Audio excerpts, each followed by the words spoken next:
안녕하세요. 5살 딸아이 데리고 이혼 강행한 40대 초반의 여자입니다.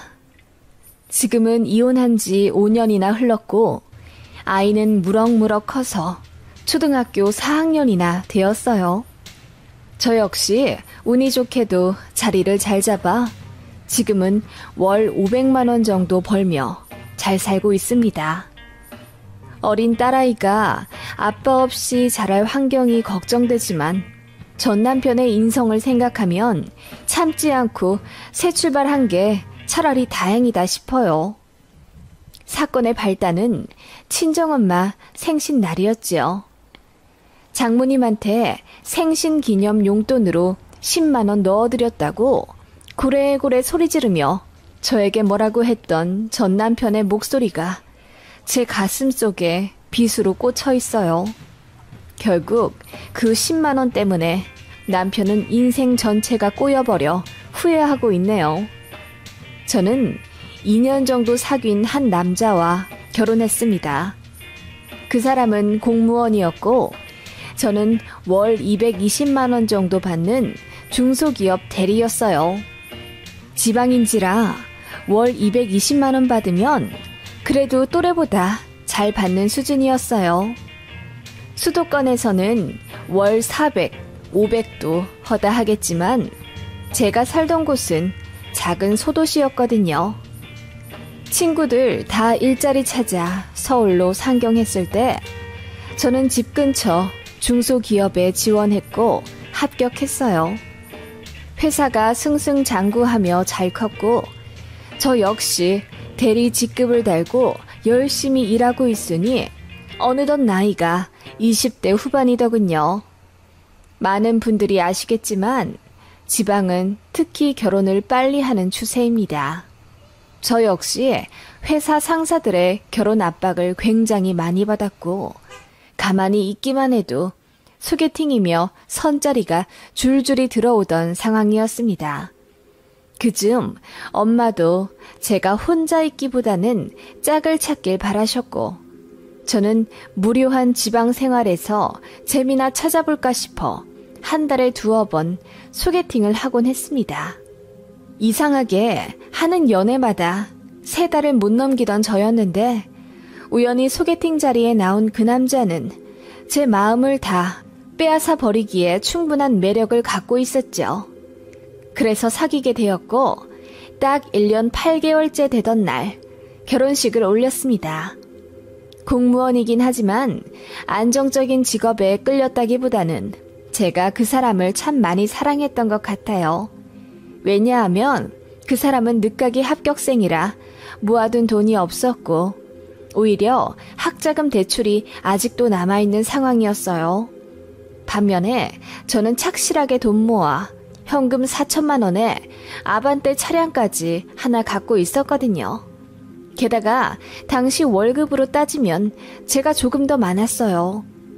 그리고 결혼하고 나서도 쭉 맞벌이를 할 생각이었으며 제가 다녔던 회사도 작지만 비전 있는 회사였기에 저 역시 발전 가능성이 있었죠. 대기업, 약사, 돈 많은 자영업자들도 소개받았었지만 제가 그 남자를 선택한 건 그만큼 그 사람과 같이 있으면 재미있고 행복했기 때문입니다. 무엇보다 저를 끝까지 존중해주고 아껴주리라는 믿음이 있었고요. 결혼할 당시에는 거의 제 돈으로 다 했지만 당연하다 생각했습니다. 남편이 모아둔 돈이 없으니까 어쩔 도리가 없었으니까요. 내가 공무원이 늦게 됐으니 어쩔 수 없는 거지. 그래도 나랑 살면서 미치지는 않을 거야. 나중에 연금도 같이 쓸 텐데 뭐. 나중에 자기가 내 연금 나보다 더 많이 써. 남편은 그렇게 이야기하며 너스레를 떨었죠. 저는 그게 남편이 괜히 미안하고 고마워서 그렇게 표현한 줄 알았습니다. 그래서 저도 좋은 게 좋은 거라고 생각하며 넘어갔지요.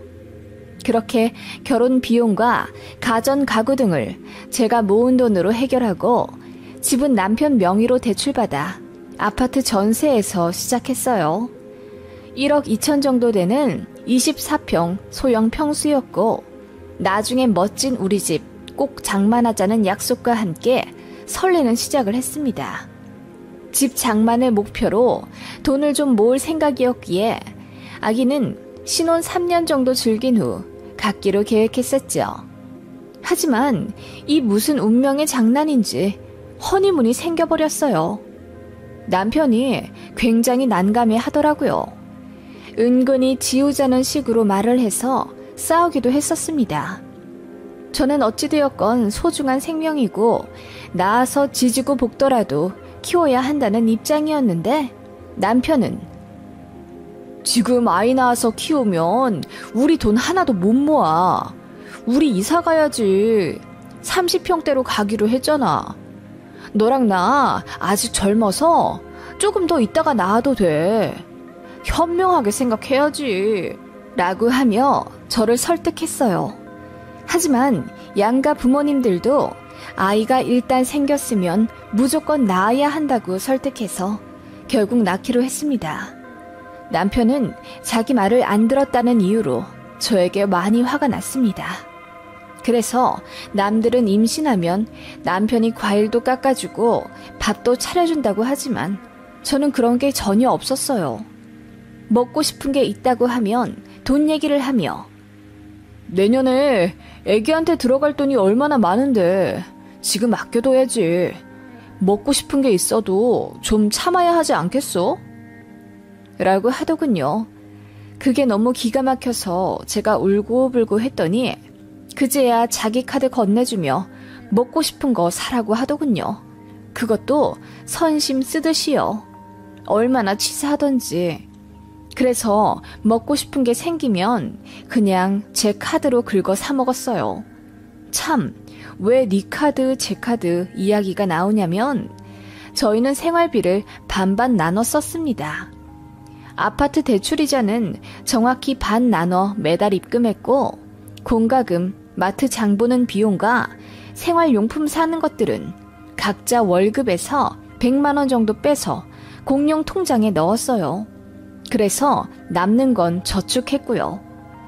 그렇게 각자 월급으로 부모님 용돈이랑 쇼핑이나 친구 만나 쓰는 비용으로 하자고 한 거죠.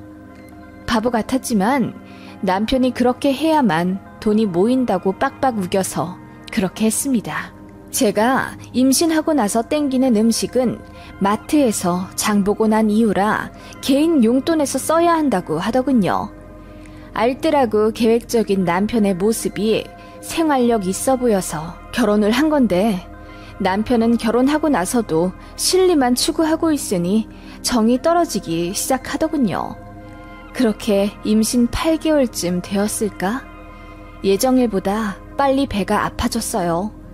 그래서 병원에 갔더니 벌써 자궁문이 열리기 시작하니 빨리 입원해야 한다더군요. 회사에 급하게 출산 휴가 쓰고 부랴부랴 출산 준비를 했습니다. 준비는 제대로 안 되어 막막하고 겁도 났지만 아마도 제가 스트레스도 많이 받고 임신한 이후에도 회사 일에 너무 몰두했던 탓이었는지 아이가 빨리 나왔던 것 같아요.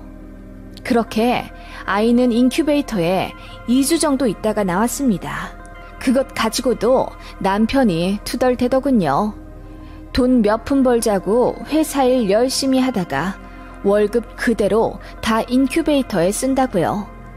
그거 듣자마자 제가 병원에서 사람들이 있건 없건 소리치며 따지니 사람들도 제 남편을 경멸스럽게 보더라고요. 그제서야 좀 창피한지 입 다물고 있던 남편이었습니다. 그 정도의 짠돌이인데 조리원은 어떻게 했냐고요? 네, 바보 같지만 제가 모아둔 돈으로 들어갔습니다. 남편이 조리원 비용 아깝다고 친정 엄마한테 가 있으라더군요. 저는 신생아 케어는 간호사들한테 맡기고 싶으며 엄마도 손목 관절이 안 좋아 부담드리고 싶지 않다고 했어요. 그래도 남편은 원래 친정엄마가 딸 조리해주고 그러는 거 아니야? 내 주변 보니까 다 그런 것 같던데? 라고 하더군요. 그래서 제가 그래, 그런 케이스도 있긴 한데 우리 엄마는 상황이 어렵다고. 그리고 그렇게 친정 들어가 조리하면 몇백씩 드리고 나오던데 우리는 엄마한테 얼마 드릴 수 있어? 라고 묻자 남편이 돈 얘기는 생각 못했던 건지 당황하며 무슨 딸이랑 엄마 사이에 돈을 주고받냐고 하더군요. 친정 엄마의 노고는 생각도 않고 그저 쓰는 돈이 아까웠던 남편이었던 겁니다. 그래서 조리원 2주에 220만 원 제 돈으로 결제했더니 그건 아무 말 안 하더군요. 지금 생각해도 머리에 스팀이 오르네요. 너무 실망스러운 남편이었지만 그래도 자식이 태어난 기쁨은 그 어디에도 비할 바가 안 되더군요. 눈에 넣어도 안 아플 제 딸을 보고 있으면 온갖 시름이 다 없어지는 느낌이었죠. 그렇게 소중한 제 아이에게 뭐든지 다 해주고 싶었지만 남편의 소비 간섭이 심했습니다. 일단 분유부터 난관이었죠. 마음 같아서는 수입산, 최고로 비싼 영양가 많은 분유를 먹이고 싶었지만 남들처럼 적당한 가격대로 골라 마트에서 사다 먹이고 있었는데 그것도 비싸다고 툴툴대더군요. 알고 보니 완전히 모유수유하지 않는다는 게 불만이었던 거죠. 제가 전 양이 많지 않아 혼합, 그러니까 분유랑 수유를 번갈아가며 아이에게 주고 있었는데 제 능력이 부족해서 안 나가도 될 돈이 나간다고 생각했던 겁니다. 나중에 부부싸움 하면서 알게 되었죠. 그리고 기저귀 값도 아껴야 한다며 굳이 중고로 사오려고 하더군요. 아이에게 맞는 게 있는데 그런 건 생각도 안 하고 그저 싸면 좋다고 생각해서는 남이 쓰다가 안 맞아 내놓은 봉투 다 뜯어진 것도 5,000원에 사오더라고요. 보니까 이미 오염되어 있어 찝찝한 것들이었어요. 이런 거에 돈 아끼고 싶냐고 화를 내며 따졌더니 다 저 때문이라네요. 모유만 잘 나왔어도 괜한 분유값에 돈 쓰지 않았을 거잖아. 그리고 여자가 모유 수유하면 더 빨리 회복한다더라. 네가 그러니까 골골대는 거잖아. 빨리 회복해서 회사 나갈 생각을 해야지. 지금 나 혼자 아파트 대출금 이자 갚고 있는 거 안 보여? 가뜩이나 애 낳고 카드값도 장난 아닌데 나만 발 동동거리는 거지? 남편은 그렇게 모진 소리를 아무렇지 않게 하더군요. 저는 아이는 적어도 2돌은 지나서 어린이집에 보내고 싶다고 했어요. 제가 있던 회사가 저를 많이 배려해 주었기에 아무리 중소기업이라지만 출산휴가는 공무원이나 대기업만큼 해주겠다고 했거든요. 대신 꼭 돌아오라는 약속을 했고요. 그래서 회사 믿고 저도 24개월 정도 온전히 아이와 함께 있고 싶었어요.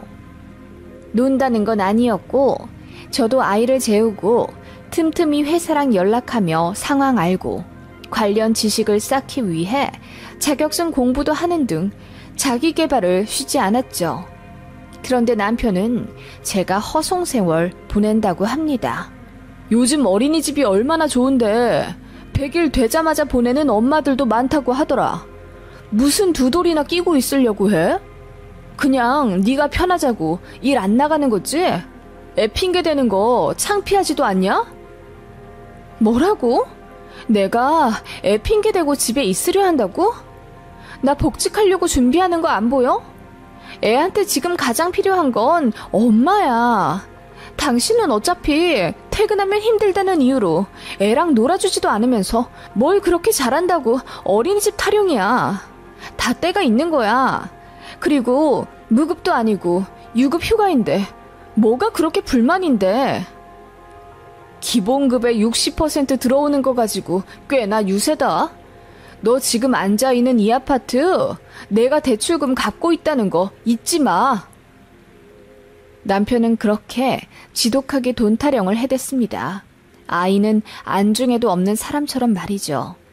그쯤 되니 저는 진지하게 이혼 생각이 들더군요. 아이가 아빠를 좋아해서 가슴이 찢어질 뿐이었습니다. 정작 그렇게 좋아하는 아빠라는 인간은 자기 입에 들어가는 딸기도 아까워서 마트 가면 값싼 바나나만 사오는 사람인데요. 처참한 기분이었고 더러워서 당장 회사에 나가고 싶었지만 아이를 생각해 참았습니다. 이렇게 소중하고 어여쁜 어린 딸을 조금 더 옆에 끼고 말도 가르치고 사람 구실 더 잘하면 어린이집에 보내고 싶었습니다. 18개월 되면 제가 회사에 나갈 거라고 생각했던 남편은 제가 24개월로 복직을 미루자 방방 뛰며 화를 내더군요. 급기야 저에게 주었던 생활비 카드까지 뺏어가 버렸습니다. 약속과 다르다면서요. 남은 반년은 제게 들어오는 육아휴직비로 쓰라더군요. 제가 먹는 것은 당연하고 아이 먹는 것, 입히는 것까지 모두 포함해서요. 그래서 아이 잠들면 늘 싸웠습니다. 당신 정말 치사하게 굴래? 이럴 거면 나 당신이랑 못 살아. 나도 너랑 못 살아. 그렇게 치사하면 빨리 회사 나가. 너 이대로 주저앉아서 전업되려고 하지? 그 말에 제가 욱해서 세게 나갔습니다. 그래, 전업주부 하려고 한다. 왜? 이혼이라도 하게? 뭐? 전업주부? 나야말로 전업주부랑은 절대 못 살아. 어떻게 이 험난한 세상을 나 혼자 외벌이로 돈 벌어? 전업주부는 나중에 남편 연금 같이 받아먹을 자격도 없는 거야. 저는 그때 남편의 생각을 제대로 알았죠. 이 사람과는 100년 해로 할 자신이 완벽히 없어지고 말았습니다. 처참한 기분이 들었고 밤마다 울었습니다. 그리고 나서 머지않아 친정어머니 생신이 돌아왔습니다. 그 몇 주 전에 있던 시아버지 생신날은 남편이 현금 20만 원에 소고기 사다 드렸더라고요.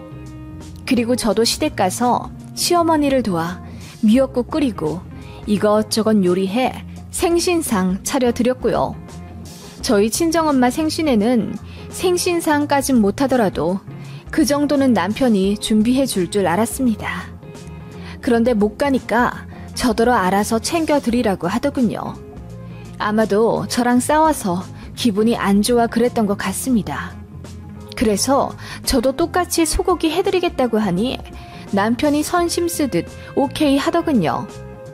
그리고 생신에 드리게 현금 용돈 좀 뽑아달라고 했더니 왜 제 돈 안 쓰냐 묻더군요. 용돈은 각자 돈에서 각출해서 쓰기로 했잖아. 작년에도 그리 했으면서 올해는 왜 나한테 달라고 그래? 정말 이럴래? 작년이랑 올해는 상황이 다르잖아. 내 육아휴직 급여로 아이 간식도 겨우 사는 거 몰라? 나 돈 하나도 없다고. 그거야 네가 판 무덤이지. 그러니까 누가 전업주부 하래? 장모님한테 드릴 돈 없어. 뭐라고? 당신 정말... 저는 너무 어이가 없어서 눈물이 주르륵 흐른 채로 남편에게 화를 냈습니다. 일단 친정에 가긴 가야 했기에 그럼 10만 원이라도 달라고 했어요. 그랬더니 피식 웃으며 제가 돈을 빼돌릴지도 모르니 장모님 계좌에 직접 넣는다고 하더군요. 그렇게 10만 원 계좌이체한 남편이 저에게 정색하며 말하기를 앞으로 장모님한테 1원 한 푼 없어. 아쉬우면 나가서 일해. 알겠어? 라고 하더군요. 저는 더는 이 인간과 같이 살아야 할 이유를 찾지 못하겠더라고요. 제가 육아휴직 내고 집에서 논 것도 아니고 내내 아이 보며 집안일하고 퇴근한 남편 위에 저녁까지 차려주는데 어떻게 이런 취급을 할 수가 있나요? 심지어 전업주부 한다는 제 거짓말에 대놓고 식충이에 남 취급까지 한다니 참을 이유가 없었죠. 네가 그러고도 인간이냐? 내가 남이 애 낳았어? 네 애야, 네 애.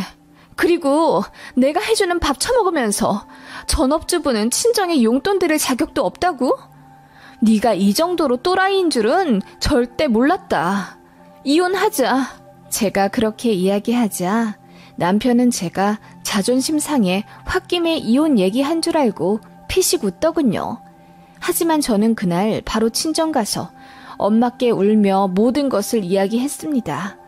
죄송하지만 이혼해야 할 것 같다고 당분간 친정집에 들어와 살아도 되겠냐 물으니 엄마도 펑펑 울며 참지 말라고 하셨어요.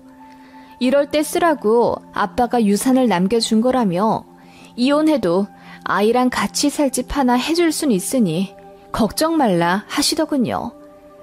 그렇게 저는 집으로 돌아가지 않았습니다. 대신 협의 이혼 서류를 그 인간 사무실로 등기부냈죠. 남편은 제 서류를 받자마자 전화를 걸어 이게 무슨 경우냐, 당장 돌아오라 노발대발 하더군요. 저는 시부모님께도 모든 사실을 알렸습니다.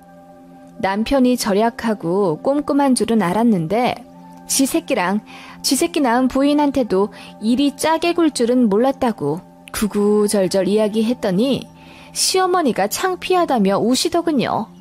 아버님은 얼굴 시뻘개지며 뒤로 넘어가려 하시고요. 그리고 제 앞에서 남편 불러서 마구 두들겨 패시더군요. 저는 그런 거 보려고 시댁 온 게 아니라고 했습니다. 어차피 제 마음은 정해졌고 이제 양육권과 양육비 협의만 하려고 온 거라 시부모님 도움이 필요하다고 했죠. 양육비 얘기가 나오자 남편 눈빛이 돌변하면서 저한테 돈 한 푼 주기 싫으니 양육권을 가지겠다 하더군요.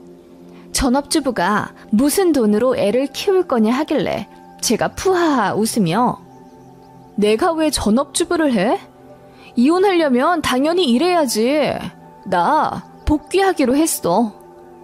라고 했더니 남편 얼굴이 불그락 푸르락 하더군요. 그 인간은 끝내 이혼에 협조 안 해주더군요. 그래서 소송 걸었습니다. 양육비를 한 푼도 안 주겠다고 난리치길래 골치가 아팠는데 그간 제가 열심히 아이 키우고 가사일하며 성실히 가정 꾸린 증거, 남편이 돈으로 스트레스 주며 양육에 비협조적이었던 점들을 모두 내세워 당연하지만 양육권 가져왔고 양육비는 월에 50만 원으로 산정받았습니다. 위자료는 1,600만 원 남짓 받았고요. 이혼 소송 중간에 집 계약도 끝나서 제가 살던 집주인에게 연락해 그 집을 아예 매매했어요. 어차피 복귀했으니 제 이름으로 대출도 잘 나왔고 위자료와 또 엄마가 얼마 도와주신 돈이 있어 가능했습니다. 이혼하면 아빠도 없어질 텐데 환경까지 바꾸고 싶지 않아서 살던 집을 그대로 매매했습니다. 제가 이 집을 샀다고 하며 남편 얼굴에 매매 계약서를 보여주자 얼굴이 허옇게 질리더군요.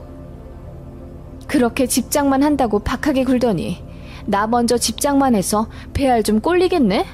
그리고는 전 남편에게 네 더러운 짐 가지고 당장 나가라고 소리쳤죠. 그러자 전 남편이 그제야 후회하는 듯 가짜는 눈물을 흘리며 저를 설득하려고 하더군요. 우리 꼭 이래야 했니? 서로 감정 싸움이 길어져 이혼하게 된 것 같아. 지금이라도 늦지 않았으니 다시 시작해보자. 아이도 어리잖아. 이제 5살인데 너무하다고 생각하지 않아? 너무해? 육아휴직 내서 돈 없는 나더러 애 먹을 것까지 사라고 하질 않나. 남의 집에 똥 묻은 기저귀 가지고 와서 우리 애 주질 않나.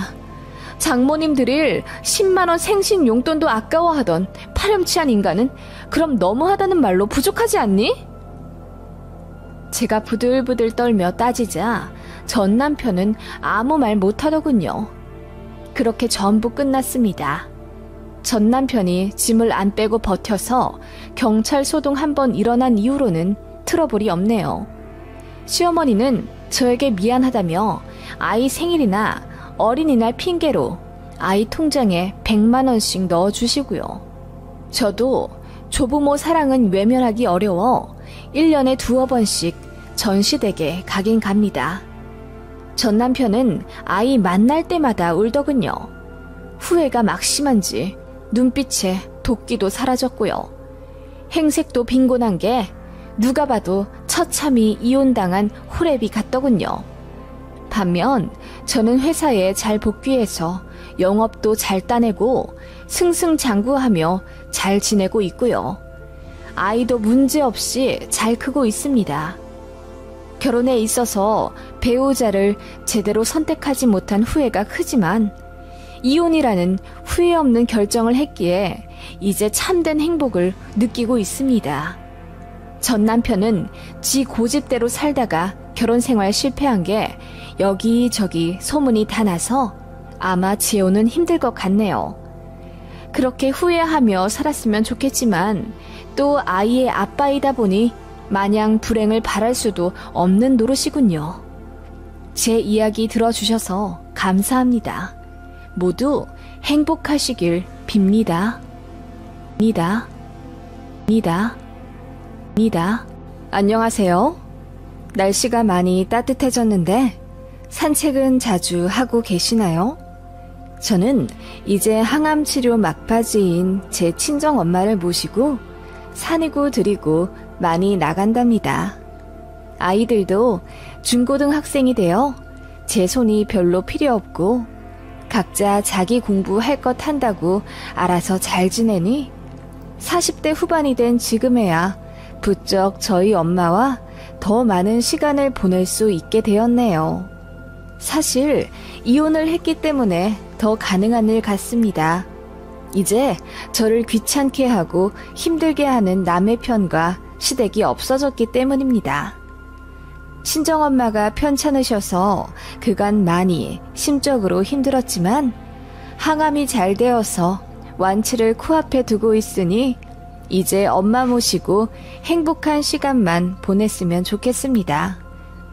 암 환자 친정엄마와 제 남편과의 이혼이라 많은 사연이 있을 거라고 추측하실 겁니다. 저는 참 기막힌 결혼 생활을 했습니다. 3대째 유명한 식당을 운영하는 어느 집안의 외동아들과 선을 보았는데 그게 제 불행의 씨앗이 될 거라고 상상도 못했네요. 저희 집은 많이 가난했어요. 친정아빠가 돈 사고만 내내 치다 저 20살 되던 해 돌아가시고 빚만 남기셨습니다. 그런데 그게 다 친척들한테 빌리신 돈이라 어떻게 모르는 척 하기도 어려웠어요. 그래서 저랑 저희 언니 그리고 엄마 셋이서 열심히 갚아 나갔습니다. 그러다 보니 대학생활 하면서도 친구들이랑 많이 못 어울려 지냈고 남들 다 꾸미고 화장하는데 저는 늘 소박한 차림이었습니다. 그렇게 대학 졸업해 쫓기듯 취업했고 저는 여행을 다니며 책을 쓰는 작가가 꿈이었지만 현실과 타협했습니다. 월 250만 원 남집 받으며 200만 원을 친정 엄마에게 보냈어요. 언니도 마찬가지였죠. 그렇게 6, 7년을 나 죽었다 생각하고 돈을 갚았더니 모든 빚이 상환되었습니다. 엄마랑 언니랑 셋이서 얼싸안고 좋아했네요. 그즈음 이제 좀 살겠다 싶어 남들처럼 연애도 하고 놀러도 다닐까 싶었지만 저에겐 친구도 패션 센스도 없었습니다. 초라해진 저였지만 나이가 나이인 만큼 또 제 자랑 같지만 외모가 그리 나쁘지 않았기에 선이나 소개팅 자리가 곧잘 들어왔었네요. 그렇게 몇 번 이 남자 저 남자 소개받아 만나게 되다가 부자라는 전 남편을 만나게 된 거죠. 그 사람도 저를 너무나 마음에 들어 했고 처음 만나자마자 저랑 결혼하고 싶다며 설레발을 쳤어요. 저는 말이 별로 없었고 남자 만나는 게 어색해서 그냥 수줍게 웃곤 했는데 저의 그런 면이 굉장히 참해 보였다네요. 그 남자의 저돌적인 구애에 저도 마음이 넘어갔고 그렇게 1년 정도 재밌는 연애를 했어요. 그 사람이 저를 데리고 이곳저곳 여행도 많이 시켜줬고 맛있는 것도 많이 사줬거든요. 너무나 가난해 엄마 아빠도 안 사주셨던 킹크랩, 툭불 소고기 등 귀한 음식들을 그 남자 덕에 먹어보니 제가 공주라도 된 기분이었죠. 참 바보 같았지만 저는 그렇게 먹을 것에 넘어갔나 봅니다. 그런데 시댁들 집안에서 저를 반대하셨어요. 이유는 저희 집이 별 볼 일 없다는 거였습니다. 보통 사람이 들으면 화를 낼 법하지만 저는 자존감도 자존심도 쭈글쭈글해져 있었기에 어쩔 수 없다고 생각했어요. 그런데 그 남자가 저를 포기하지 않고 계속 밀어붙여서 결국 결혼까지 하게 된 겁니다. 남편 될 사람 집은 대대로 지역에서 유명한 식당을 하는 자영업자 집안이라 엄청 부자였어요.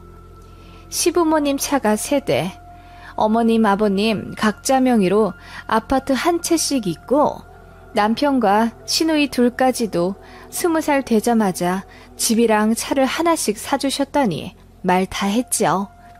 남편은 애초부터 직업 가질 생각이 없었고 부모님 가게 물려받아 할 계획이 있던 사람입니다.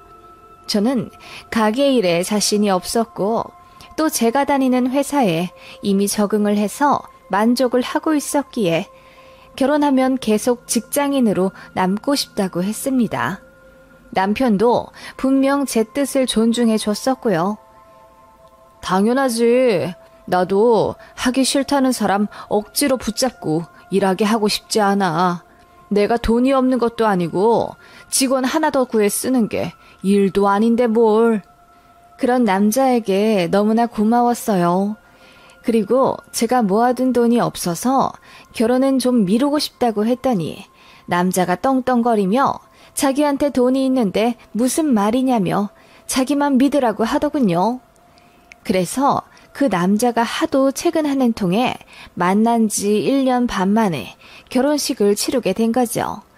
남편이 집과 가전, 가구 모두 해왔기 때문에 모든 사람들은 제가 신데렐라라고 생각하더군요. 아파트도 1군 브랜드였거든요. 저도 좋았죠. 저를 그렇게 사랑해주는 남자가 모든 걸 다 해준다니 싫다할 여자가 어디 있겠어요. 다만 모든 것은 하나를 얻으면 하나를 잃듯이 저는 시댁에서 벌레만도 못한 취급을 받았습니다. 제가 결혼할 때 겨우겨우 모은 2,500만 원에서 1,000만 원으로 예단을 해갔습니다.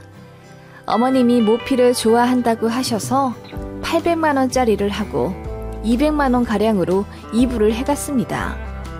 그랬더니 시어머니가 제 얼굴로 그 무거운 모피를 던지시며 야, 너 모피 볼 줄도 모르냐? 누가 800만 원짜리를 입어?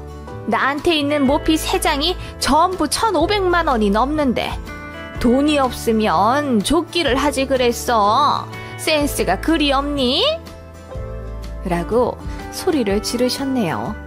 그 핏대 잔뜩 세워 저에게 소리치신 얼굴이 아직도 기억에 선합니다. 제가 너무 놀라 소리 없이 울자 제 편을 들어줄 줄 알았던 남편이 와이프가 잘 몰라서 그래. 없는 집에서 시집 온 거 알잖아. 엄마가 딸이다 생각하고 좀 알려주세요. 라고 하더군요. 그 말에 저는 남편에게 굉장한 배신감을 느꼈죠. 그날 집에 와서 서운하다 펑펑 우는데 남편이 저더러 현명하게 생각하라고 하더군요. 돈줄은 어머님이 갖고 있는데 밉보여서 좋을 게 뭐냐면서요. 아까 제 편 들어주지 않은 건 다 저를 생각해서 한 행동이었다며 그 자리에서 제 손잡고 뛰쳐나갔다면 우리는 집도 차도 없이 그지로 살아야 됐을 거라더군요. 그때는 왜 그렇게 순진했는지 많은 것을 누리고 살려면 어쩔 수 없는 것도 있구나 라고 생각했습니다. 그 이후로도 어머님은 툭하면 저를 가게로 불러내어 일을 시키셨고 저에게 멍청이, 모질이 등의 비하 발언을 하며 무시하셨습니다. 어머님은 그렇게 저에게 그날 받은 스트레스를 화풀이 상대로 쏟아 부으시고는 며느리가 편해져서 그래. 나는 내 딸들한테도 그런다. 이런 거 다 담아두면 우리 절대로 가족 못 된다. 알지? 그리고 난 뒤끝이 없어. 너도 다 있거라. 라며 혼자 앙금을 풀어내셨죠. 제 마음은 산산조각이 나 버렸는데 말이죠. 그리고 제가 회사 일하고 있는 거 알면서 평일 낮이고 밤이고 상관없이 가게 일 도우러 오라고 호통치셨습니다. 저는 분명히 결혼 전에 남편에게 직장인으로 살고 싶다고 이야기가 됐었는데 남편은 이에 대해 모르쇠 하더군요.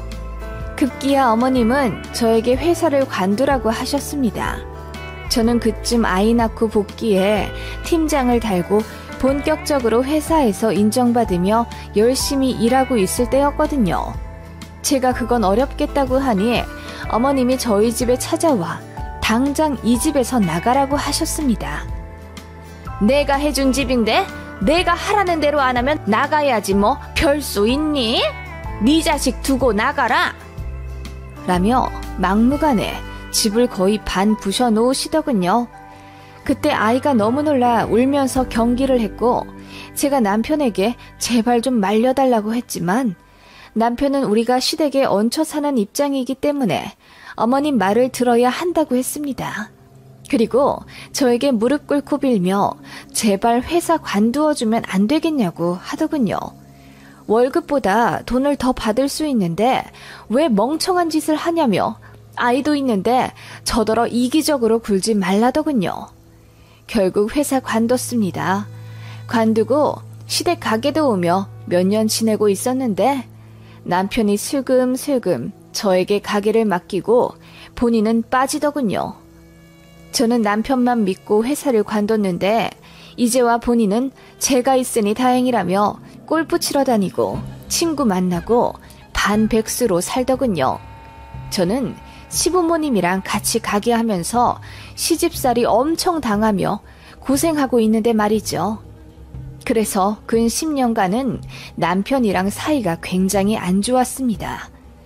결혼 전 다정하고 온전한 제 편이었던 모습은 이미 사라진 지 오래였고 어쩔 땐 시어머니보다 저에게 더 폭언을 하더군요.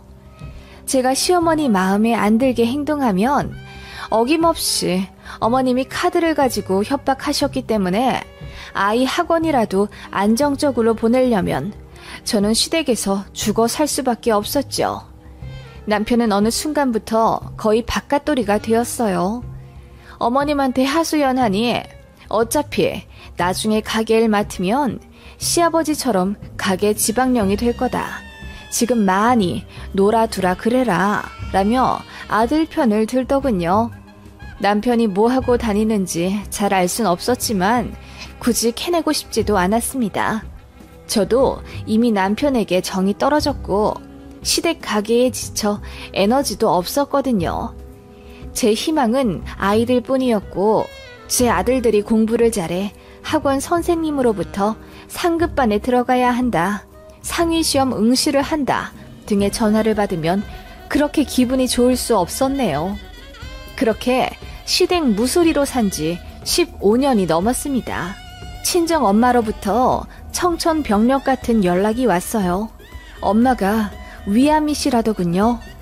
검진을 받다가 우연히 발견했는데 생각보다 사이즈가 커서 수술도 하고 항암도 해야 한다는 소견을 받으셨대요. 하늘이 무너지는 듯한 소식이더군요. 엄마를 위해 할 수 있는 일은 기도와 일주일에 한 번씩 아이들 데리고 엄마를 뵈러 가는 일이었어요. 그것마저도 시어머니는 꼴보기 싫었던지 가게 너무 자주 비우지 말라며 눈치를 주셨는데 그게 어찌나 가슴에 한으로 남던지요. 그렇게 3개월 정도 지났을까? 시부모님께서 당신들도 건강검진을 좀 받아봐야겠다며 병원에 가셨는데 시어머니 역시 갑상선에 뭔가 보인다는 소견을 받았습니다. 그래서 정밀 검사를 했는데 어머님 역시 암이시더라고요. 남편이 얼굴이 시뻘개지도록 숨도 제대로 못 쉬고 울더라고요. 그런 모습 처음 봤습니다. 온 집안이 슬픔에 잠겼지만 그 분위기도 잠시 시부모님은 가게를 쉴 수 없다며 저에게 맡아달라고 했습니다.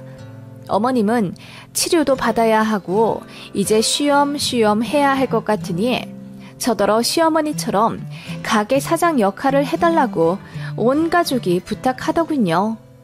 저는 그건 힘들다.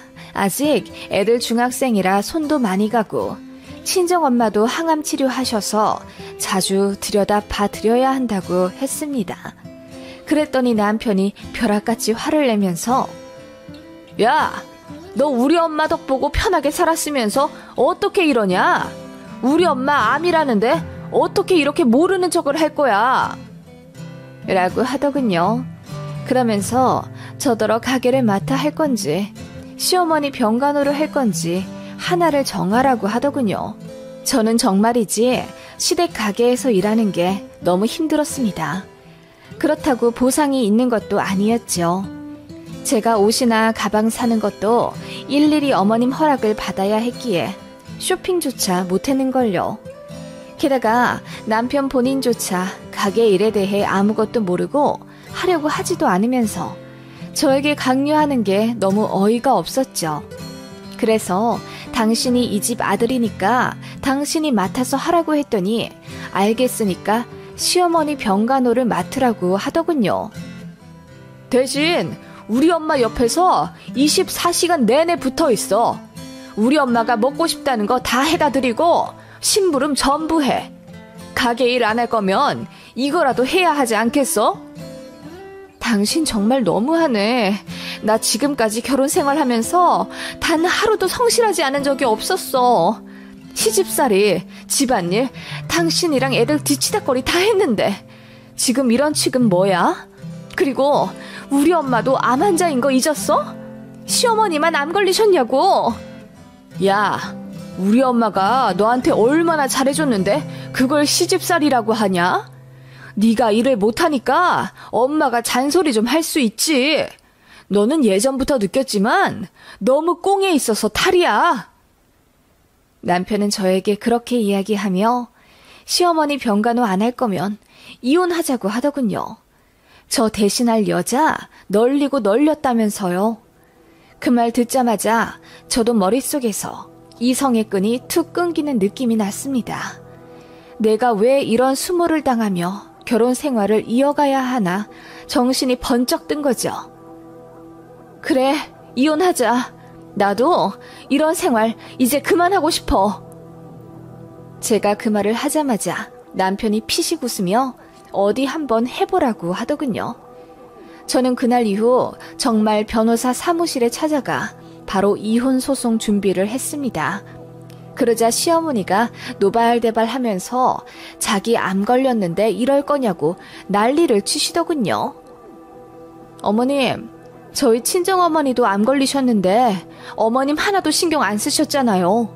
심지어 저더러 친정엄마 본다고 자주 자리 비우지 말라고 눈치까지 주실 정도였는데 어머님 몸속에 있는 암이랑 우리 엄마 몸에 있는 암이랑 다른 건가요? 제가 냉랭히 얘기하자 시어머니가 깜짝 놀라시며 말도 제대로 못하더군요. 저는 다 이야기했습니다.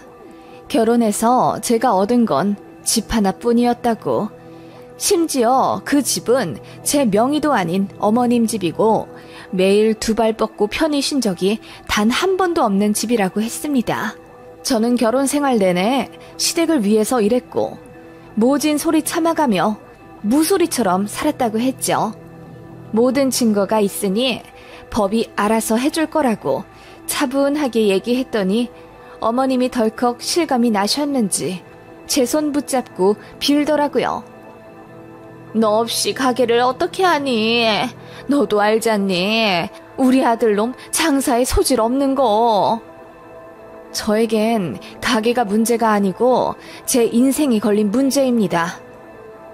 시어머니는 그제야 저에게 미안하다며 사과하셨고 남편도 뒤늦게 겁이 났는지 저에게 한 번만 봐주면 안 되겠냐 반성했다. 이혼만은 참아달라 빌더라고요. 저는 그대로 이혼 소송 진행했습니다. 그리고 진행하며 알게 된 사실이 있었죠. 바로 남편이 외도를 했다는 점이었네요.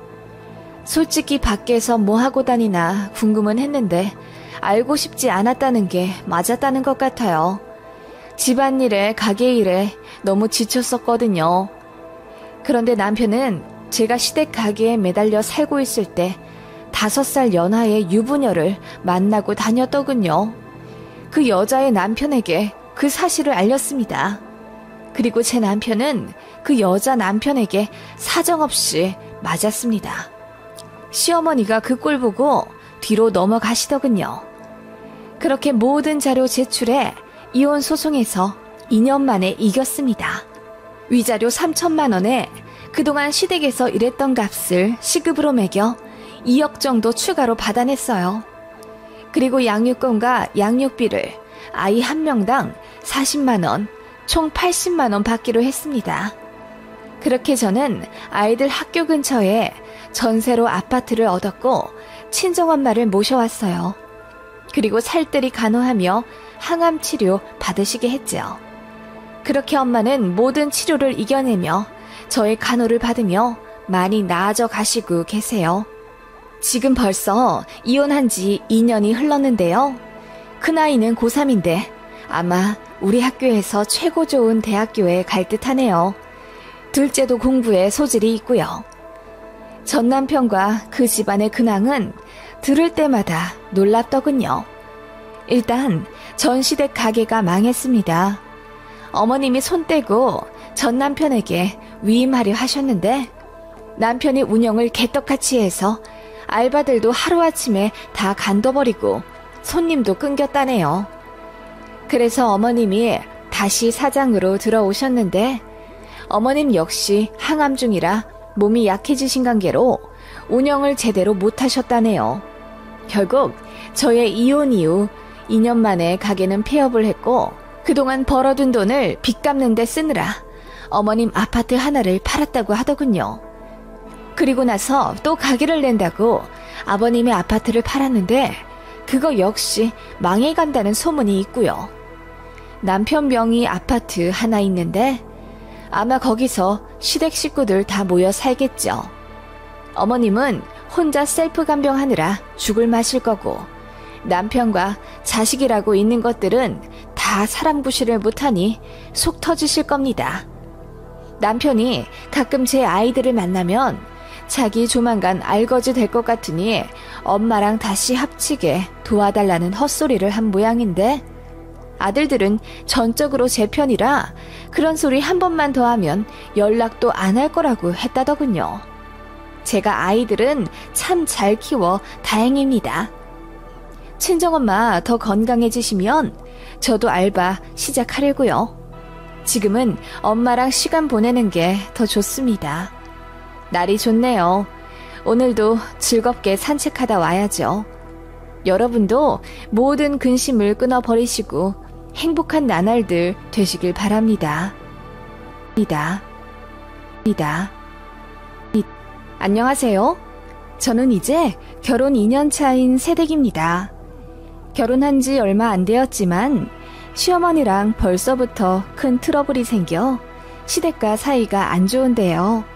제가 너무한 건지 여러분의 생각이 궁금하네요. 저랑 남편은 사내 커플이었습니다. 그 말인즉슨 둘 다 스펙이 비슷하다는 말이죠. 학벌도 비슷하고 모아둔 돈도 비슷, 양가 금전적인 사정도 비슷했어요. 그래서 결혼할 때 양가에서 5천만 원씩 지원받은 후 저희가 모아둔 돈이랑 일부 대출 껴서 수도권의 아파트를 하나 매매했어요. 이런 이야기를 하는 이유는 제가 남편에 대해 크게 꿀릴 것이 없다는 걸 알려드리기 위함입니다. 그런데 시어머니는 제가 마음에 차지 않는다고 했어요. 이유는 키가 작고 뼈대가 얇기 때문이라네요. 솔직히 그냥 꼬투리 잡아 며느리 기 죽이는 거죠. 요즘 세상에 키가 얼마나 중요한지 아니? 나중에 아들이라도 낳아봐. 아들은 보통 엄마를 닮는데 너 닮으면 비리비리해서 남자애가 구실이나 하겠니? 이래서 유전자가 중요하다는 거란다. 그걸 신혼여행 다녀와 시댁에 인사드리러 간 날 제 면전에서 말씀하시더라고요. 남편도 당황해서 왜 그렇게 말을 하냐 어머님을 말리는데도 눈 하나 깜짝하지 않고 저만 물끄러미 바라보실 뿐이었어요. 그래서 저 역시 열이 받아 어머님, 유전자로 따지면 현준 씨 역시 우월하진 않죠. 이마가 훤하잖아요. 어머님이랑 아버님 보니 탈모기가 있는 듯한데 만약 제가 남자아이 낳으면 100% 탈모겠네요. 저희 집엔 탈모 없어요. 라고 했더니 어머님의 얼굴이 새빨개지시며 아니, 나는 탈모 없어 얘. 스트레스 받아서 요새 좀 휑해진 거야. 라고 하시더군요. 네, 원래 탈모 유전자는 아버지에게서 아들로 가는 거래요. 어머님이 탈모 아니셔도 어쨌든 제 남편에게 탈모 유전자가 있는 거죠. 저도 걱정이네요. 제가 그렇게 이야기하자 어머님 얼굴이 불그락 푸르락 난리도 아니더군요. 정작 머리 훤한 아버님은 허허 하시며 인정하시는데 말이죠. 제가 그렇게 결혼 직후부터 어머님한테 할 말 다 하고 이겨 먹으려 하니 기분이 엄청 나쁘셨나 봅니다. 그날 이후부터 안부 전하며 명절 오가는 순서 등으로 저에게 압박을 주셨어요. 뭐만 하면 결혼한 지 얼마 안 되어 모른다. 아직 애송이라서 그렇다. 등등 저를 가스라이팅하며 가르치려고 하셨어요. 게다가 저희 신혼집에 말도 없이 찾아와 집안 여기저기를 둘러보시며 저에게 사치가 심하네, 집 정리를 잘 못하네 등등 잔소리를 엄청 하셨습니다. 제가 원피스를 하나 새로 사서 옷장에 걸어 놓았는데 택이 안 떼어져 있으니 가격을 보셨습니다. 그런데 20만 원이라고 적혀 있으니 시어머니가 엄청 놀라신 모양이에요.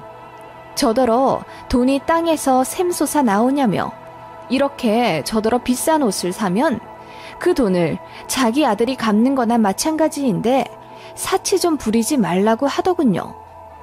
그 옷이 택에는 20만 원이지만 실제로는 3만 원짜리입니다. 그래서 택에만 그렇게 되어 있지 실제로는 아니라고 했더니 어른을 가지고 논다며 저더러 건방지게 거짓말을 한다고 난리를 치시더군요. 그러면서 저희 친정 엄마에게 전화해서 딸 교육 다시 시켜 보내셔야 한다고 말을 해야 한다는 거예요. 그 말 듣자마자 저도 꼭지가 돌아서 어머님, 왜 사실을 이야기하던데 믿질 않으세요? 현준 씨가 어릴 때 거짓말을 그렇게 많이 하며 자랐나요? 그래서 남의 자식도 툭하면 거짓말한다고 생각하시는 거죠? 라고 대들었더니 시어머니가 무슨 말을 그렇게 하냐며 놀라시더군요. 저는 한술 더 떠서 직접 그 자리에서 친정 엄마한테 전화를 걸었습니다. 그랬더니 시어머니 얼굴이 파리해지며 저더러 미쳤다고 하더군요. 그냥 해본 말이야. 정말 안싸돈한테 전화를 드리면 어떡하니? 당장 끊어. 어머님이 폰을 뺏으며 끊어버리셨고 씩씩거리며 저를 노려보시다가 나가셨습니다. 그날 이후로는 저희 집도 안 오셨고 전화도 거의 안 하셨어요. 단 어머님이 제 남편에게 전화해서 며느리가 무섭다, 보통 성질 아니니 조심하라 하셨다네요. 남편은 어머님이 선을 넘은 걸 아니까 도리어 어머님에게 화를 내며 그만 좀 하라고 언성을 높였고 그래서 모자간에 말다툼이 심했다고 합니다. 그게 결혼한 지 6개월도 안 되어 일어난 일이었죠. 저는 시어머니 때문에 이혼한다는 사람들 심정을 100분 이해하게 되었습니다. 남편을 사랑해서 한 결혼인데 그 남자의 어머니라는 사람이 저에게 사사건건 시비를 걸고 못 잡아먹어 안달이면 그 결혼이 행복할까요? 그리고 그렇게 마음에 안 드는 며느리라도 어쨌든 아들이 선택한 사람인데 받아들여야 한다고 생각합니다. 그런데 어머님은 제가 어머님 마음에 들 때까지 가르치고 교정하며 기를 죽이고 순종하게 만들 생각이셨던 것 같아요. 다른 건 다 참아도 저희 친정엄마한테 전화한다 어쩐다 하신 건 정말 선 넘은 거라고 생각했습니다. 그때 어머님한테 정이 제대로 떨어졌죠. 그러다가 사건이 제대로 터지게 된 계기가 있습니다. 저희는 2월에 결혼을 했고 제 생일은 결혼식 1주 전이었습니다. 제 남편 생일은 10월이고요. 남편 생일 전쯤이 추석이었는데 그때 저희 친정에 가서 생일 파티를 했습니다. 친정엄마가 소갈비에 미역국 푸짐하게 차려주시고 남편이 잡채 좋아한다고 해서 정말 대솥 가득 만들어 주셨습니다. 그리고 생일 축하한다고 봉투도 두툼하게 해서 주셨고요. 그렇게 추석날 장모님 사랑 듬뿍 받고 온 사위였죠. 구태여 시댁에 이야기하진 않았습니다. 그래서 시댁에서는 제 남편이 생일 2주 전에 처갓집에서 미리 생일상 받았다는 사실을 모르고 계셨어요. 그렇게 남편 생일 당일날이 되었죠. 어머님이 새벽부터 저에게 전화를 하셔서는 현준이 생일인데 미역국은 끓였니? 아직 안 끓였으면 어서 일어나서 끓여라. 고기는 있지? 라고 하시더군요. 어머님, 지금 새벽 5시예요. 저희 아침 안 먹고 출근하는 거 모르세요? 그리고 저녁에 생일 기념으로 외식하기로 했어요. 제가 짜증 섞인 말로 대꾸하자 어머님도 기분이 나쁘신 듯. 아니, 오늘 같은 날은 아침에 남편 생일상을 좀 차려줘야지. 아무리 맞벌이라도 너무하는구나. 라며 전화를 탁 끊어버리셨죠. 그래서 그날 새벽부터 기분이 안 좋아 생일 맞은 남편에게도 제가 짜증을 냈습니다. 어떻게 이런 전화를 받게 하냐고 화를 냈더니 남편도 면목 없다고 하더군요. 그런데 그날 점심에 시어머니한테 전화가 또 왔습니다. 현준이가 전화를 안 받는구나. 우리 아들 오늘 생일인데 장인어른 장모님한테 생일 축하한다는 연락은 받은 거겠지? 네? 그건 모르죠. 그리고 현석 씨네 부서 오늘 출장 나가 있는 걸로 알고 있어요. 너희 엄마 설마 딸 결혼하고 맞는 첫사위 생일인데 오늘 전화 한 통은 주셨겠지? 글쎄요. 엄마도 바쁘고 저도 바빠서 오늘 통화 못했는데요. 제가 무뚝뚝하게 이야기하자 어머님이 한숨을 신경질적으로 팍 쉬시며 네가 모르면 어떻게 하니? 라고 소리를 치시더니 전화를 끊으셨습니다. 그리고 그날 저녁 남편 폰으로 어머님이 전화를 하셔서는 이것저것 캐 물으시는 것 같더라고요. 장모님이 오늘 생일 축하 전화를 하셨냐는 게 질문 같았습니다. 남편이 밥 먹으며 무심하게 안 받았다고 하자 어머님이 전화를 끊어버리시고는 저에게 전화를 거시더군요. 그러더니 벼락같이 소리를 지르며 예! 너희 엄마 정말 너무하시다. 오늘 사위 첫 생일인데 어떻게 이렇게 모르고 지나갈 수가 있니? 네가 사위 생일 몇 월 며칠이라고 귀뜸 안 해드렸어? 그렇다면 너도 문제다. 라고 하시더군요. 어머님, 왜 이렇게 화를 내세요? 저희 어머니 사위 생일 잘 알고 계세요.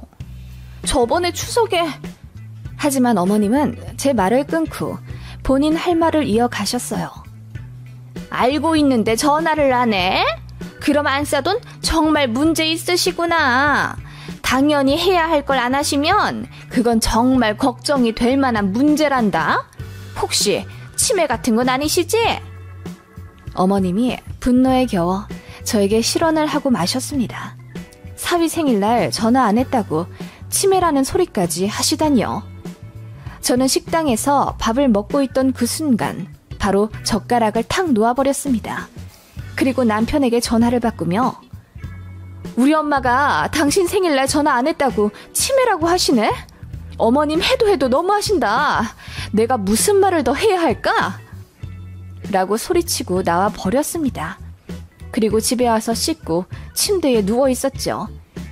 남편이 헐레벌떡 들어와 저에게 무릎을 꿇으며 엄마 대신 사과한다고 빌더라고요. 저는 다 필요 없으니 어머님이 사과하셔야 한다고 했습니다. 남편은 저에게 전화를 받고는 어머님한테 자기는 이미 생일상 거하게 받았다. 장모님이 얼마나 잘해주신 줄 아느냐. 봉투도 두둑하게 받았는데 잘 알지도 못하면서 왜 며느리한테 실언하냐. 화를 엄청 냈다고 하더군요. 그러자 시어머니가 뻘쭘해져서는 자기도 잘 몰라서 화를 낸 거라며 며느리 기분을 풀어주라고 돈 10만 원을 보냈다는 겁니다.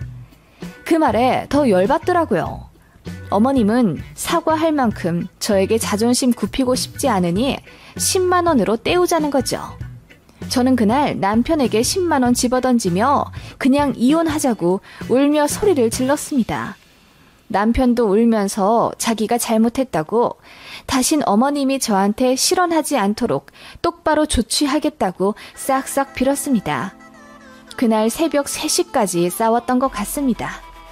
싸웠다기보다는 저의 일방적인 화풀이였고 남편은 고스란히 그걸 다 맞았죠. 그날 이후 시어머니한테 정말 쓸데없는 연락은 안 오긴 했습니다. 남편이 어머님한테 전화해서 한 번만 더 며느리한테 시비 걸면 다신 본가 안 오겠다고 으름장을 놓았기 때문이죠. 안 그래도 2, 3년 안에 손주 계획이 있던 터라 시어머니의 기대가 엄청났는데 손주도 못 보고 살 수도 있다고 하니 시어머니가 겁이 덜컥 나신 듯 합니다. 그치만 어머님한테 사과의 한마디는 결국 받지 못했죠. 계속 열받았고 분이 풀리지가 않았습니다. 그렇게 몇 달 뒤 제 생일이 다가왔습니다. 어머님이 어떻게 하실까 기대되더라고요. 사위 첫 생일에 장모님이 해야 할 건 있고 며느리 첫 생일에 시어머니가 해야 할 건 없다는 게 말이 안 되잖아요. 어머님이 그 난리를 쳐놓았으니 자기 말에 책임질 것이라고 생각했습니다. 그리고 제 남편이 첫 생일날 장모님표 생일상 거하게 받은 것도 이미 알고 있으니 시어머니도 찔리는 게 있다면 뭔가 준비를 했을 거라고 믿었어요. 그렇게만 한다면야 저도 어머님에 대한 앙금을 풀고 그냥 도리하며 잘 지내겠다고 다짐했죠. 그런데 제 생일 전날에도 당일날에도 어머님한테 연락이 없었습니다. 아버님한테는 생일 축하한다고 장문의 카톡이 와 있었고요. 남편에게 물어봤죠. 어머님이 혹시 내 생일 모르시냐고요. 그랬더니 떨리는 눈으로 알고 계실 거라고 했습니다. 달력에 적어 놓으시는 것도 봤다고요. 그 말을 끝으로 저는 시어머니에게 바로 전화했습니다. 어머님이 떨떠름하게 받으시더군요. 어머님, 오늘 무슨 날인지 모르세요? 어? 오늘? 글쎄, 난 모르겠는데? 어머님은 분명 알고 계시는데 모르는 척 하시는 게 느껴졌습니다. 저에게 축하한다는 말도 하기 싫어서 모르는 척 하시는 거였죠. 저는 그 말을 듣자마자 한숨을 쉬며 어머님, 이번 주 토요일 날 저랑 어디 좀 같이 가요. 제가 모시러 갈게요. 편한 옷 입고 기다리고 계세요. 라고 했습니다. 그러자 어머님이 의아한 듯 어딜 가냐고 물으시더군요. 저는 그날 되면 아실 거라고 하고 끊었습니다. 그리고 그 주 주말 제가 차를 끌고 시댁으로 갔습니다. 어머님이 옷을 차려입고 저를 기다리고 계시더라고요.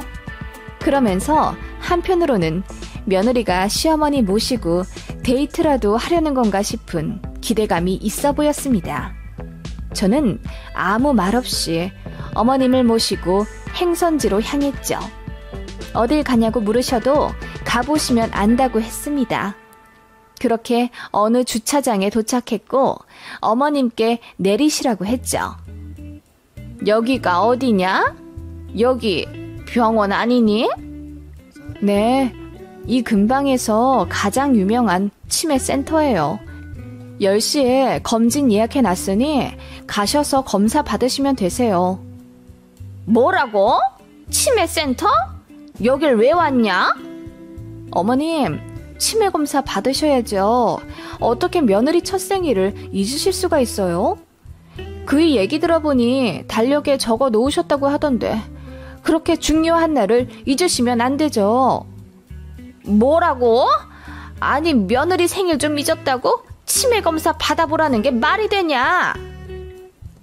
어머님 얼굴이 새빨개지며 당황하시더군요. 네, 어머님도 저희 친정엄마 보고 사위 첫 생일 잊었다고 치매 아니시냐고 했잖아요. 뭐라고? 아니 그때 그건 내가 너무 화가 나서 그냥 실수한 거고 너 설마 그 일을 아직도 마음에 담아서 이렇게 복수하는 거냐? 복수라뇨. 저는 어머님이 걱정돼서 이렇게 병원에 왔는데요.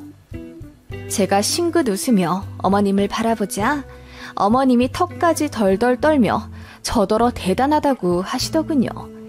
그리고는 막무가내 차에서 내려 택시 타고 집에 간다고 하시더군요. 저는 어머님을 붙잡고 10시 예약했으니 검사만 받으라. 분노 조절 안 되는 것도 병일 수 있다고 간곡하게 말씀드렸습니다. 그러자 시어머니가 갑자기 엉엉 우시더라고요. 야, 너 너무한 거 아니냐? 그래, 너 성질 대단한 거 제대로 알았다. 다신 안 건드릴 테니 그만하자. 어머님, 그럼 사과도 하셔야죠.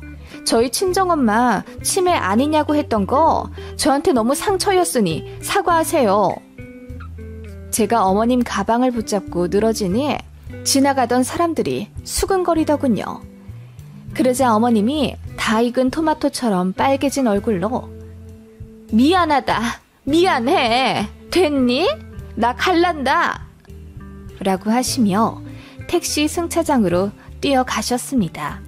저는 그대로 차 끌고 집에 왔고요. 남편이 아침부터 어딜 갔다 오냐고 하길래 제가 다 말했습니다. 어머님 모시고 치매센터 갔다 왔다고 하니까 처음엔 놀라더니 그렇게까지 해야 했냐며 좀 원망스럽게 얘기하길래 이렇게 안 하면 어머님은 결혼 생활 내내 저를 갈구실 텐데 그럼 우리는 이혼밖에 답이 없다고 했습니다. 그랬더니 남편이 수긍하더군요. 어쨌든 자기가 중간에서 잘 못해서 저에게 상처 준 거라며 미안하다고 사과도 했고요. 시어머니는 그날 이후로 저에게 전화 절대 안 하시고요. 아버님 통해 말씀하시길 이번 명절에는 식사도 건너뛰자고 하시네요. 어머님이 머리 싸매고 알아 누우셨나 봐요. 저는 사과드릴 생각이 없습니다. 이 얘기를 회사 동기들한테 얘기했더니 박장대소하면서 잘했다고 하더라고요. 어떤 선배는 눈물 흘리면서 자기도 시어머니한테 좀 그랬어야 했는데 못한 게 한이 된다며 울더군요. 그런데 누군가 말하기를 이런 시간이 오래되면 결국은 남편이 저에게 시어머니께 져드리기를 요구할 수도 있다네요. 정말 제가 잘못한 건가요? 먼저 선 세게 넘은 시어머니는요? 다신 그러지 말라고 경고 차원에서 치매센터 데려간 겁니다. 손 붙잡고 끌고 가서 검사 받으시게 한 것도 아닌데 제가 너무한 건가요? 건가요? 안녕하세요. 저는 지방에서 살고 있는 두 아들 엄마입니다. 세상에 저희 시어머니 같은 푼수 또 있나 싶습니다. 결국 일이 터지고 말았고 지금은 시어머니가 깨갱해서 기가 죽어 있는데 속이 좀 시원하기도 하네요. 저는 오래 알던 사이에 한 남자와 결혼했습니다. 지방의 작은 소도시라 친구들 대부분이 일자리를 얻으러 근처 광역시 또는 서울로 상경했어요. 저는 굳이 서울로 가서 돈 벌고 돈 쓰는 게 의미가 있나 싶어서 그냥 부모님 곁에 남기로 했고요. 그래서 집 근처 전문대에 입학해 자격증을 따고 나름의 밥벌이 충실하게 하며 살고 있습니다. 제 남편 역시 같은 동네 사람이고 저랑 비슷한 뜻이 있어 다른 지역 안 가고 고향에 남아 아버지 일을 돕고 있었어요. 어차피 동네가 작기에 건너 다 알던 얼굴이었고 20대 중반에 어찌어찌 술자리에서 만나 합석해서 놀다 보니 친해져 그 이후로 연인이 되었고 자연스레 결혼까지 하게 된 남자입니다. 저희 친정 부모님과 시부모님 역시 고향이 같다 보니 건너 아는 사이시더라고요. 친하진 않았지만 안면은 익혔던 분들이기에 상견례도 그리 어색하지 않게 끝냈어요. 결혼 준비도 그렇게 술술 흘러가나 싶었는데 시자는 시자더라고요. 제가 6천만 원에 새로 뽑은 국산 세단까지 가지고 시집 가는데 남편은 당시 모아둔 돈이 그렇게 많지가 않아서 2천만 원 가지고 장가 온다고 했습니다. 친정에서는 전세 아파트라도 하나 계약하라고 3천만 원 해주신다고 했는데 시댁에서는 한 푼도 줄 수 없다고 하셔서 그럼 저도 친정에서 안 받겠다고 했어요. 그냥 양가 도움 안 받고 저희끼리 신혼집 구하고 결혼 준비해서 잘 살기로 정했었는데 결혼 전날 시어머니가 저에게 전화해서 서운하다고 하시더라고요. 친정에서 돈 준다는 걸 왜 거절했냐면서 지금이라도 안사돈에게 전화해서 그 돈 좀 애들 보태주라고 부탁하고 싶다고 우시기까지 하시더라고요. 자기네들은 여유가 없어서 못 해주는 거고 친정은 여유가 있으니 해주려는 거 아니냐면서 저희 엄마가 너무 계산적이라 하시더군요. 그걸 결혼식 하루 앞두고 저에게 말씀하시니 저도 너무 기분이 나빴지만 당시에는 지금처럼 시어머니한테 할 말 하는 분위기는 아니었기에 참았습니다. 어머님이 속상하실 수도 있겠네요. 그런데 남편도 양가에서 돈 받는 걸 원하지 않아요. 이미 제가 돈을 더 많이 가지고 와서 결혼한다고 미안해 하던걸요.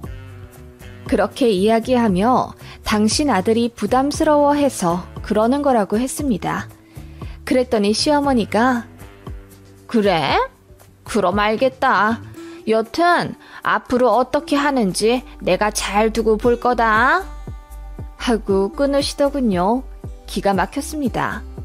그런데 다음날 예식장에서는 아무 일도 없었던 것처럼 사람들 앞에서 제 자랑을 늘어놓고 예쁜 며느리라고 계속 칭하시며 세상 가장 좋은 시어머니인 척 하시더군요.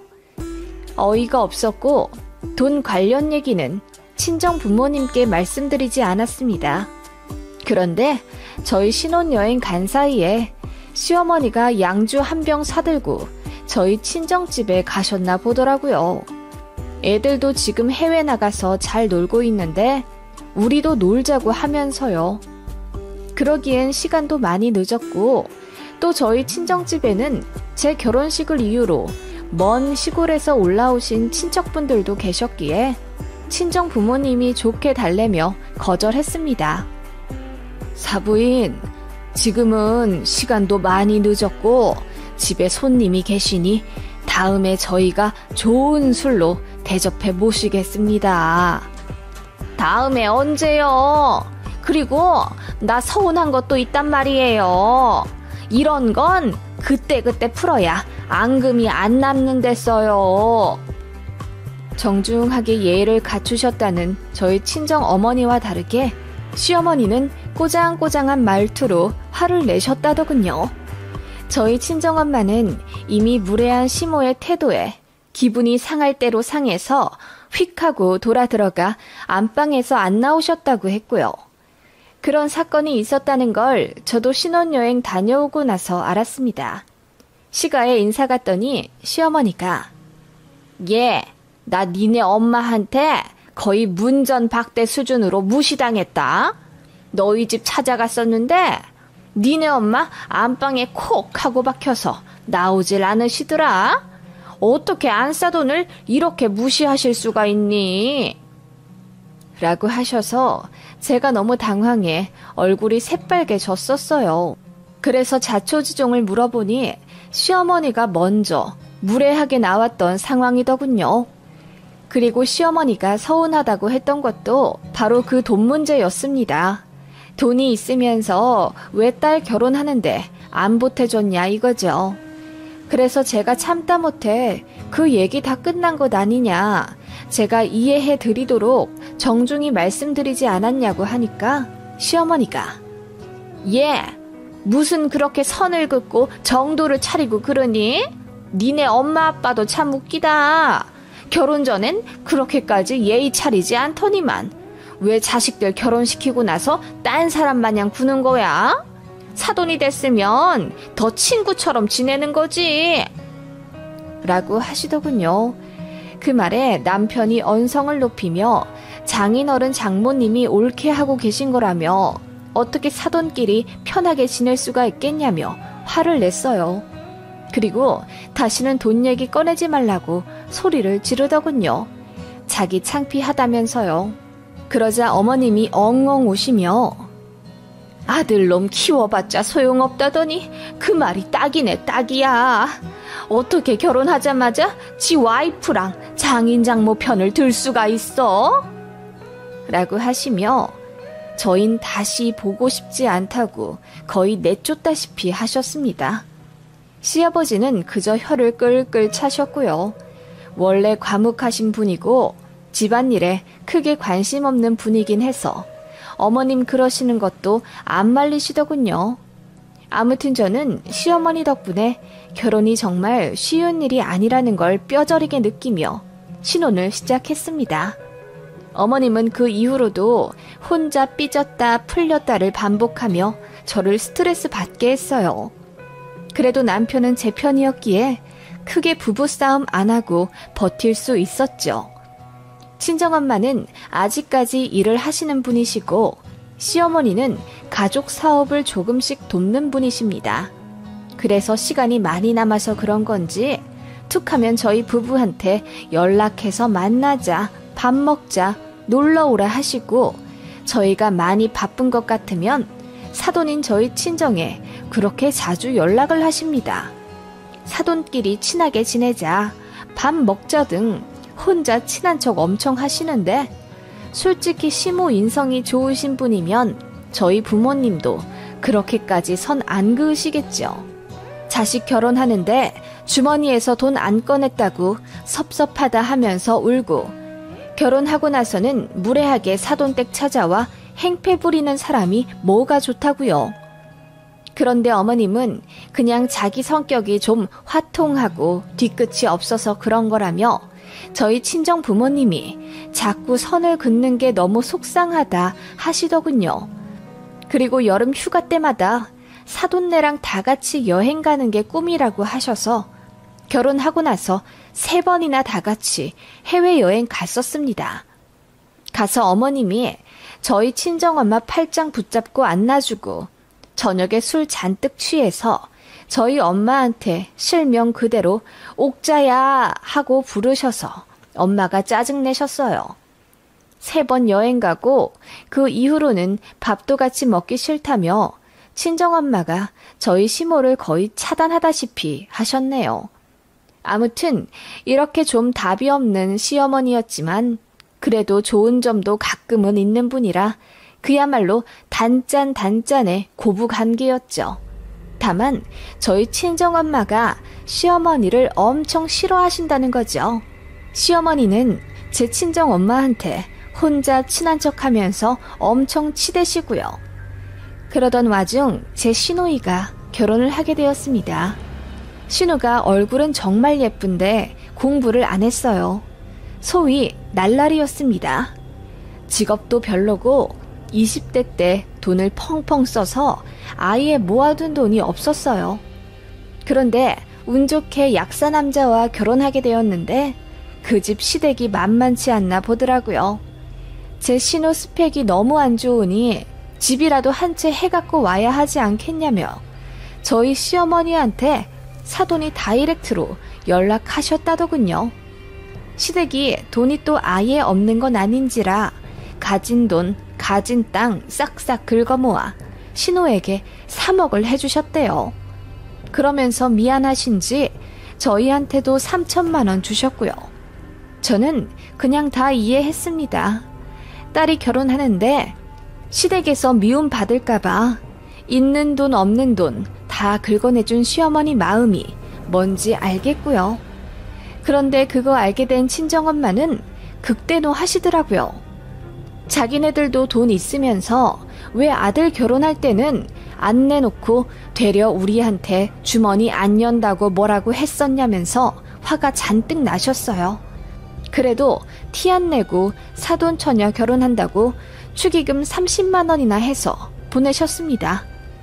분위기가 어떤지 대강 아시겠나요? 저희는 그렇게 살고 있었습니다. 저희 친정엄마는 요리 실력이 좋으십니다.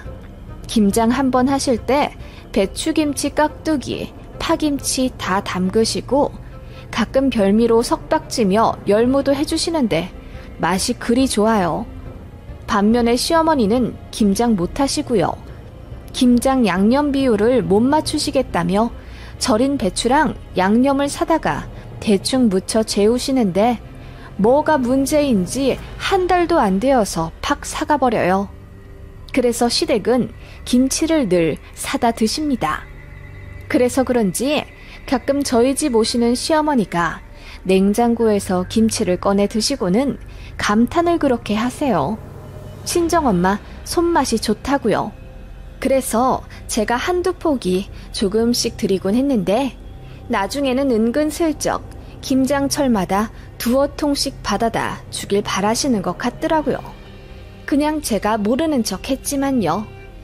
그런데 작년에 일이 터졌습니다.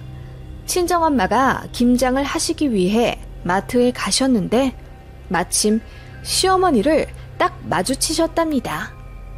그때 시어머니가 저희 친정 김장날을 알게 되셨고 그날 같이 하면 안 되냐고 떼를 쓰셨다더군요. 친정엄마는 그날 이모님들도 오시기 때문에 안 된다고 거절했고요. 시어머니는 그게 또 그렇게 서운하신 건지 저한테 전화를 걸어 안 싸더니 또 선을 그었다며 같이 김장 좀 하는 게 그렇게 어려운 거냐고 하소연하시더라고요. 어머님, 그날 저희 이모들 다 오시는데 서로 불편하지 않으실까요? 그리고 친정엄마는 김장할 때 엄청 진지하게 하세요. 저도 양념속 제대로 못 버무리면 혼나는데요. 진지하게 할 게 뭐 있어? 김장은 어차피 수육이랑 막걸리 먹으려고 하는 거 아니냐?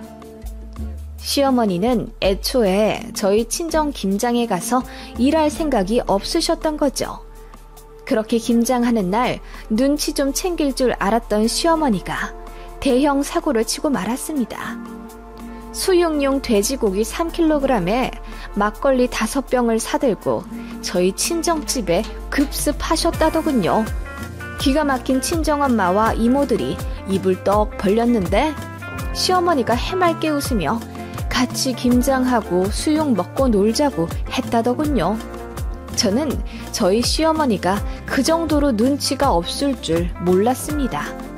나중에 알고 보니 시어머니는 저희 친정엄마랑 친하다고 생각해서 그렇게 행동했다고 하셨더군요. 그런데 저희 큰이모가 많이 무서우신 편이에요. 그래서 좋게 좋게 이야기하며 오늘은 자매들끼리 집안일로 상의할 것도 있고 안 좋은 일들이 많아 수육 먹고 막걸리 먹으며 놀긴 어려운 자리라고 돌려보내셨대요. 그랬더니 시어머니가 배추김치 한 통만 얻어가겠다며 빈통을 거실에 떡하니 두고는 저녁에 다시 온다고 하며 나갔다더군요. 그리고 정말 저녁에 다시 김장김치 받으러 오셨다고 하고요. 친정엄마가 어이가 없다 못해 화를 버럭 내셨다더군요. 이봐요 사부인, 이건 정말 아닌 것 같아요. 오늘은 제가 좋게 생각해서 김치 싸드리는데 다음부터는 이렇게 갑자기 오지 마세요. 고기고 막걸리고 다 안 반갑습니다. 그러자 시어머니가 아니, 김장하는 날 원래 다 모여서 떠들썩하게 노는 거지. 뭘 그렇게 정색을 하고 그래요? 나는 원래 외향적이라 다 친하게 지내요. 안 싸돈 내 자매면 나는 뭐 친하게 지내면 안 되나? 라고 하며 헛소리를 시전하셨다더군요. 그래서 친정엄마가 얼굴이 시뻘개지며 언성을 높이기 시작하셨답니다. 그간 예의 없고 선 넘은 것들 다 이야기하며 이럴 거면 그냥 연락도 하지 말아줬으면 좋겠다고 하니 시어머니도 섭섭하다고 받아쳤다더군요. 아니, 그리고 나는 너무 섭섭한 거예요. 이왕 매년 딸한테 김치 나눠줄 거면 사돈네한테도 해주면 좀 좋아요. 나 김장 못하는 거 알잖아요. 그리고 우리 딸 이번에 결혼한 거 안싸돈도 아시잖아요. 김장 못하는 날 위해서 사돈 처녀 줄 김치도 좀 챙겨주면 얼마나 좋아요. 시어머니는 그렇게 말도 안 되는 떼를 부리며 저희 친정엄마가 저희 시어머니 그리고 제 시누이를 챙기지 않아서 너무 섭섭하고 이해가 안 간다고 했다네요. 친정엄마는 그때 진지하게 딸을 이대로 이혼시킬까 생각하셨다더군요. 그래서 더는 참을 이유가 없다고 생각해서 소리를 버럭 지르셨답니다. 내가 왜 사돈 처녀 김장까지 해다 바칩니까? 그냥 하는 김에 가족들 것까지 다 싸놓는 게 뭐 그리 어렵다고 그러는 거예요. 매번 당신 딸만 챙기고 사돈에게 선 그으면 댁만 손해야. 다 같은 가족인데 뭘 그래요? 다 같은 가족? 난 너같이 체면 못 차리고 눈치 없는 인간 가족으로 둔 적 없거든. 친정엄마는 결국 뚜껑이 열려 반말을 시전했고 이름을 부르며 소리를 치셨답니다. 야, 김혜숙, 정신 차려라. 뭐? 김장하는 김에 사돈 처녀 것도? 너는 네 딸 집 해주는 김에 네 며느리 집도 해주지 그랬냐? 우리 보고는 돈 있으면서 안 내놨다고 서운하다 울고 불고 난리치더니 너는 네 딸 결혼할 때 돈 잘만 구해다 해주더라. 그러자 시어머니 안색이 파리해져 입이 떡 벌어지고는 주저앉으셨다더군요.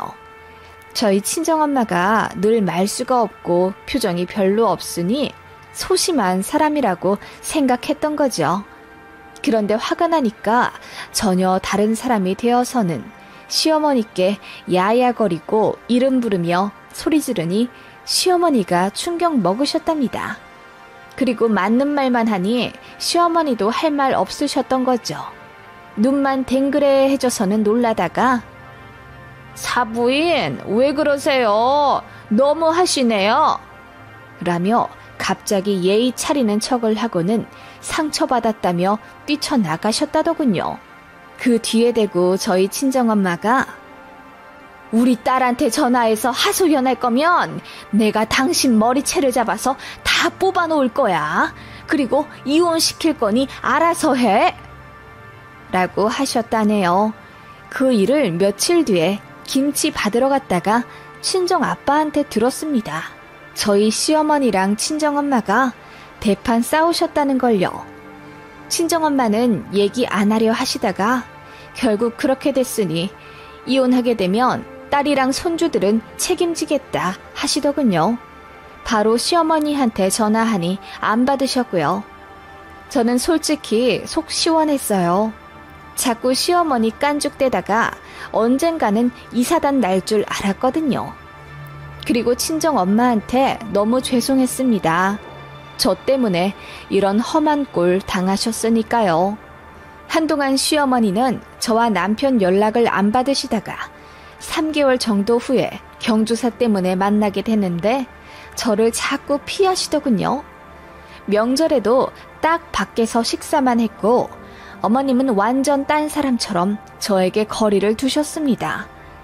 그렇게 2년 정도 대면대면하게 지내다가 나중에 모두가 모인 자리에서 김장 얘기를 꺼내게 되었습니다.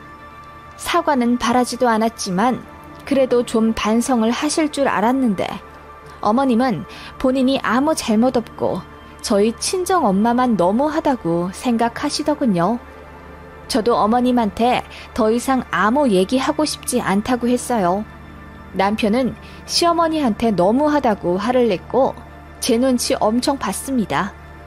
어쨌든 이제 더 이상 시어머니는 저희 친정 부모님께 전처럼 연락하거나 찾아가지 않습니다. 그리고 저한테도 말수가 확 줄으셨고요. 저는 오히려 지금이 너무 좋네요. 이렇게 몇 년만 더 있다가 다른 지역으로 이사갈 계획입니다. 저희 시어머니 정말 골 때리지 않나요? 뭐 이런 시어머니가 다 있나 싶습니다. 아무리 아는 사이였어도 사돈은 사돈인데 말과 행동을 조심해야 하는 건 당연한 거 아닌가요? 거 아닌가요?